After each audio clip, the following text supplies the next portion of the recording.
지금 세계 경제가 더 저성장화될 것이다.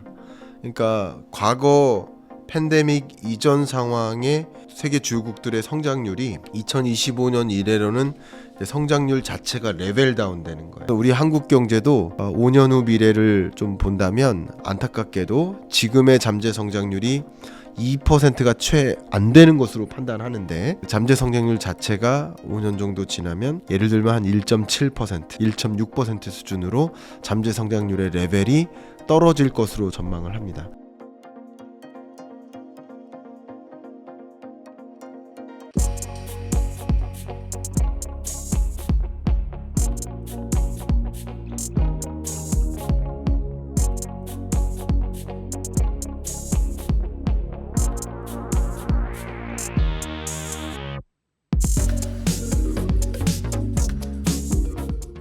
IMF가 본 5년 후 미래라는 네. 그 영상을 봤는데요. 네. 짧게 요약해서 말씀해 주실 수 있으실까요? 네. 지금으로부터 이제 5년 후면 잠정적으로 약 2030년까지로 이렇게 봤을 때 세계 경제가 어떤 흐름일까라고 이제 판단하는 것이고요. 그러니까 IMF는 지금 세계 경제가 더 저성장화될 것이다. 그러니까 과거 팬데믹 이전 상황의 세계 주요국들의 성장률이 2025년 이래로는 성장률 자체가 레벨 다운되는 거예요. 그러니까 우리 한국 경제가 가장 대표적인 사례가 되지 않을까 생각하는데, 잠재 성장률 자체가 꺾이는 거예요. 잠재 성장률의 개념이 뭐냐면, 아주 쉽게만 말씀드리면 이렇습니다. 우리가 평상시에는 식사량이 밥 한 공기를 뚝딱 먹어요. 근데 심각한 감기에 딱 걸렸어요. 입맛이 뚝 떨어져요. 그러면 한 공기는 뭐 반 공기도 잘 못 먹어요. 그러면 평상시 식사량이 뭐야? 잠재 성장률이에요. 잠재 식사량. 그리고 감기 걸렸을 때 먹은 그 식사량은 실질 식사량이에요. 실질 경제 성장률이에요. 근데 가끔은 너무나 허기적이고 배고프고 오늘따라 운동을 많이 해서 한 공기는 그냥 두 공기를 먹어요. 그럴 실질 식사량이 있을 때가 있어요. 그러니까 실질 경제 성장률은 올라갔다 떨어졌다 하는 겁니다. 항상 같을 수는 없어요. 근데 잠재 성장률 자체가 떨어진다. 그 잠재 성장률을 구성하는 세 가지 요소가 있거든요. 그 세 가지 요소가, 하나가 자본 투입, 그 다음 하나가 노동 투입, 세 번째가 총 요소 생산성이라고 하는데 생산성이라고만 하겠습니다.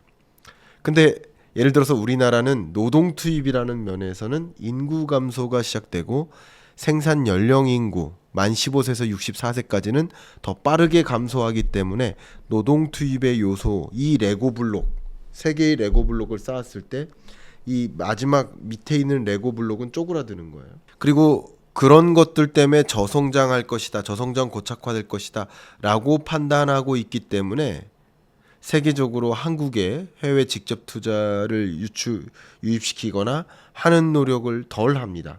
오히려 다른 나라에서 기업 경영해야지, 해외 직접 투자 유출이 많습니다. 그러니까 그런 식으로 자본 투입은 또 줄어요. 그러니까 우리나라 사람도 근래 들어 우리 공적 기구도 그렇잖아요. 국민연금공단도 기금운용본부가 우리나라 기금을 운용하는데 약 30여 %를 해외 주식으로 갖고 있잖아요. 국내 주식이 아니라. 이런 게 다 뭐예요? 돈이 빠져나가는 거예요. 그런 식으로 자본 투입적인 요소도 줄어들 것으로 보는, 부정적 기대를 하게 되면 자본 투입이 줄어들어요. 주로 신흥국들, 인도, 말레이시아, 필리핀, 인도네시아, 이런 나라들은 해외 직접 투자 유입액이 막 집중되죠. 중국도 약 한 2015년까지는 해외 직접 투자가 많이 유입되다가 그 이후에 해외 직접 투자가 완전 유출로 바뀝니다. 공장이 빠져나가는 거, 쉽게 말하면 기지가 옮겨지는 거예요. 그런 것들이 자본 투입이죠. 그리고 마지막으로 생산성이 올라갈 것이냐, 상대적인 생산성이죠. 그건 우리가 어떻게 교육 제도를 구조 개편하느냐, 얼마나 R&D 예산을 많이 투입하고 신기술을 포착하고 또 경영 방식을 또 효율적으로 바꾸느냐, 이런 게 생산성을 결정질 텐데, 안타깝게도 적어도 이 두 가지 요소가 쪼그라드는 국면이기 때문에 잠재 성장률 자체가 쪼그라듭니다. 우리 한국 경제도 5년 후 미래를 좀 본다면 안타깝게도 지금의 잠재 성장률이 2%가 채 안 되는 것으로 판단하는데 그 잠재 성장률 자체가 5년 정도 지나면 예를 들면 한 1.7%, 1.6% 수준으로 잠재 성장률의 레벨이 떨어질 것으로 전망을 합니다. 이런 식으로 한국 경제의 가장 대표적인 예고 책에서는 그런 현상을 피크 코리아라고 했죠. 그러니까 피크 코리아라는 것은 이미 한국 경제의 성장률이 정점을 찍고 고성장을 다시는 하기가 어려운 구조로 가고 있다. 그래서 저는 피크 코리아 찍었으니까 포기합시다 이런 뜻이 아니고 피크 코리아가 아니라 제2의 대한민국, 두 번째 대한민국이었으면 좋겠다. 뭔가 다른 계기를 만들어서 두 번째 대한민국이라는 흐름으로 만들었으면 좋겠다라는 그런 카피를 좀 꼽았었는데 어쨌든 이게 피크 코리안가 저출산, 고령화, 인구 감소 그리고 그 밖에 뭐 해외 직접 투자의 유출, 뭐 돈의 이동 이런 여러 가지 것들이 맞물려서 우리 경제도 저성장 고착화되는 가장 대표적인 예죠. 근데 중국 경제도 과거에 한때 성장률이 14%여서 지금은 성장률의 레벨이 아예 떨어져서 4%대로 내려가는 흐름 이런 것을 저성장 고착화라고 판단해 볼 수 있겠죠. 중국 경제 한번 그래프 보도록 하겠습니다. 한때 14% 성장했던 이 빨강색 선을 보시면 그런 나라가 최근 6%까지 떨어지고 올해 약 5%로까지 떨어지고 5%도 채 안 될 것이다라고 현재 IMF는 기대하고 있고 2026년까지 3%대 성장률로 내려올 것이다. 이게 성장 한계에 진입하는 거죠. 그러니까 중국이 그러니 우리는 대중국 수출이 많은데 미국과 중국에 대한 수출이 좀 더 높은데 그러면 미국과 중국의 경제가 저성장 고착화된다면 우리의 대중국 수출이 증가세가 높기 어렵고 대미 수출의 증가세가 높기 어렵죠. 그런 것들이 이제 한국 경제를 좀 더 제약하는 그런 요인으로 작용하는 그러니까 세계 경제적으로 저성장 고착화되는 그런 흐름으로 보고 있습니다. 지금 말씀해 주신 대로 앞으로 이게 세계적 경제 추세가 저성장이라고 하셨는데 네. 이런 과정에서 경기 침체가 만약에 아까 이야기하셨던 하드랜딩 네. 그런 경기 침체가 오는 게 확실해졌다. 네. 이렇게 가정을 해보면 우리가 어떤 시그널을 봤을 때 이게 경기 침체다라고 알 수 있을까요? 네. 만약에 우리가 실업률을 보고 판단하면 굉장히 늦습니다. 실업률은 가장 경기 후행적 변수 중에 하나예요. 경기가 지금 안 좋아요. 네. 기업이라고 생각해 볼게요. 경기가 안 좋아요. 경기가 안 좋으니까 우리 인력을 좀 조정해야겠다 판단해요. 그럼 내일 당장 퇴직합니까? 아니죠. 네. 인력 계획도 하고 어떤 인력 구조 조정할지를 판단하고 그리고 적어도 한 달 전에 노티스를 주고 또 이 취업자는 이직에 대한 고민도 해야 되니까 준비도 해야 되니까 시간적 여유를 주고 뭐 그러면서 실업자가 발생하는 거 아니겠습니까? 고용 변수는 실업률을 비롯한 고용 변수는 경기 후행적 변수예요. 심지어 경기 후행적 그 변수가 지금 24년 9월 마지막 주인데 미국을 기준으로 말씀드리면 매월 첫 번째 주 금요일 날 고용 지표가 발표돼요. 실업률 지표가. 그러면 그 9월 첫째 주에 발표된 실업률 지표는 몇 월 실업률일까요? 8월 실업률이에요. 그러면 지금 우리는 9월 달을 살고 있는데 9월 실업 상황은 10월 초에 보죠. 네. 그러니까 고용이라는 변수가 후행적 지표인데 그 지표의 발표도 후행적으로 발표되니 그러면 고용 실업률의 상승 흐름이 굉장히 높다. 이거 상당한 경기 침체적 현상이다라고 판단하려면 실업률을 보고 판단하려면 굉장히 늦은 거죠. 그래서 실업률이 굉장히 높게 치솟으면 이미 늦은 거예요. 그러니까 이미 높아지기 전에 금리 인하를 단행했던 겁니다.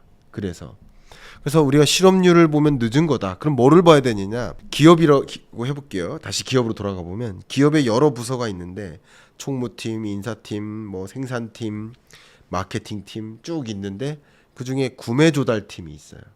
구매팀이 구매 조달 계획을 세워요. 그러면 앞으로 경기가 좋을 것 같아. 그럼 우리 더 많이 만들어야 될 것 같아. 라고 하면 구매팀은 먼저 구매 부품이나 소재들을 먼저 조달하겠죠. 그 기업에서 가장 먼저 움직이는 그 팀이 구매팀인 거예요. 그런 관점에서 물론 전략팀이 그 앞에 있겠지만, 근데 전략팀의 그 상황을 확인하는 지표는 지금 나와 있지 않아요. 근데 명확하죠. 구매팀이 지난달 구매 물량이 얼만큼이었는데, 예를 들면 중국집에서 짜장면을 팔려면 네. 다음 달이면 짜장면이 많이 팔릴 것 같아. 그럼 밀가루를 더 많이 사와야 되겠죠. 네. 네. 그럼 밀가루 구매 조달량이 있을 거 아니에요. 지난달 구매 조달량, 이번 달 구매 조달량. 근데 그 중국집에서 알바생을 소위 자르는 것은 당장 있기가 어려워요. 지금 네. 경기가 어려워요. 후행적 변수고 구매는 선행적 지표예요. 그래서 구매 상황을 확인할 수 있는 지표가 서비스업의 PMI, 구매자 조달 지수, 구매자 관리 지수. 역시 서비스업 PMI 지수가 있고 제조업 PMI 지수가 있습니다.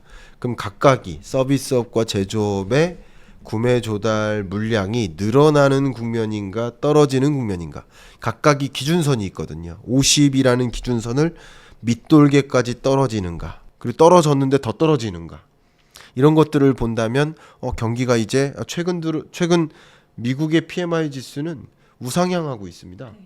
뭐 굉장히 강한 상승은 아니지만 우리가 우려할 만큼 경기 침체적 상황은 전혀 아니에요. 그러니까 50이라는 기준선을 웃돈 채 상승하는 흐름을 보이고 있습니다. 이런 식으로 상승하는 흐름이다가 예를 들어서 하락하는 흐름을 보이거나 또 기준선을 밑돌면서까지 하락하는 사인을 본다면 그것은 경기 침체 곧 시작되는구나.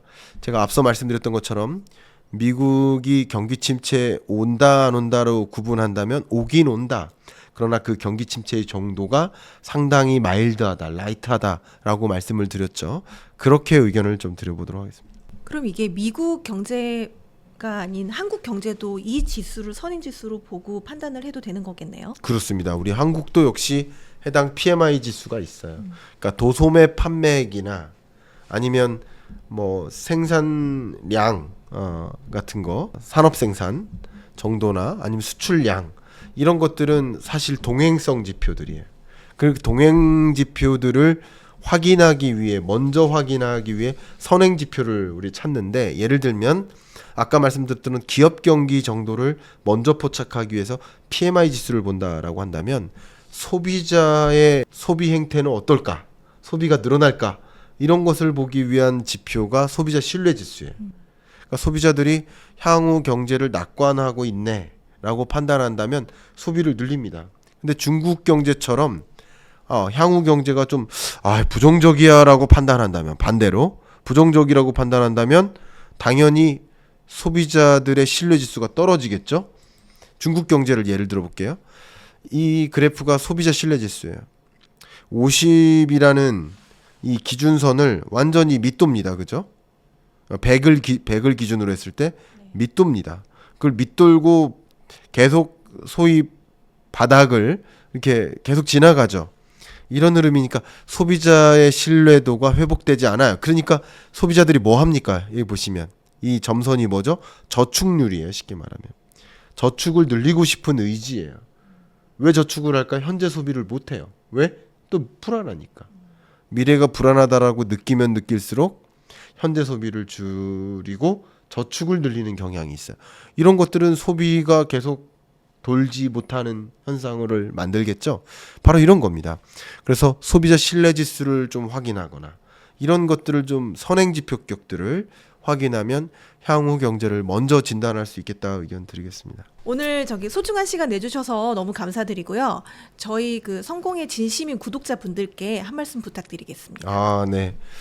성공의 진심이신 여러분들, 경제 전망이라는 이 대주제는 사실 성공을 꿈꾸는 여러분들께는 필수적인 주제다라고 의견을 드려보도록 하겠습니다. 저는 개인적으로 참 많은 기업들을 만나고 있고요. 아마 시가총액 기준으로 그룹사들 한 300대 그룹사들을 매년 경제 전망이라는 주제를 가지고 경영 전략 회의 때 자주 만나고 있습니다. 향후 경제가 이런 흐름이다, 그리고 이런 걸 주의하세요. 또 이런 기회를 포착하세요라는 경영 전략적 제안을 드리고 있습니다. 기업들이 이렇게 경제 전망에 굉장히 예민해 있는 것은, 민감한 이유는 아마도 향후 경제를 먼저 전망하고 어떻게 대응해야 될지를 고민하기 위해서입니다. 우리 개인도 마찬가지예요. 나라는 경제 주체가, 나라는 하나의 배가 거대한 바다를 이렇게 항해를 해야 된다라고 한다면, 저 앞에 바다의 모습은 어떨 것인가. 나를 보는 것도 중요하지만, 배를 정비하는 것도 중요하지만, 배가 항해해야 될 바다의 모습은 어떨 것인가를 먼저 가늠해 보시고, 어떤 위험 요인이 있다면 이런 위험 요인들이 있구나, 그러면 그런 것들을 잘 극복해서 우회해 가야지. 어떤 기회 요인이 있다면 그런 기회 요인들이 있구나, 내가 그 기회를 포착하기 위해서 나를 준비시켜야지 하는 생각을 하시는 그런 과정이 경제 전망을 읽어나가는 과정이 아닌가, 이렇게 추천드리고, 여러분들이 한 분 한 분 성공하실 수 있기를 저도 염원하면서, 향후 경제를 먼저 그림 그리고 질문을 던지고 그 질문에 대한 답을 찾아 나가는 과정을 통해서 한 발 더 도약하고 더 성장할 수 있는 여러분이 되시기를 바랍니다. 감사합니다.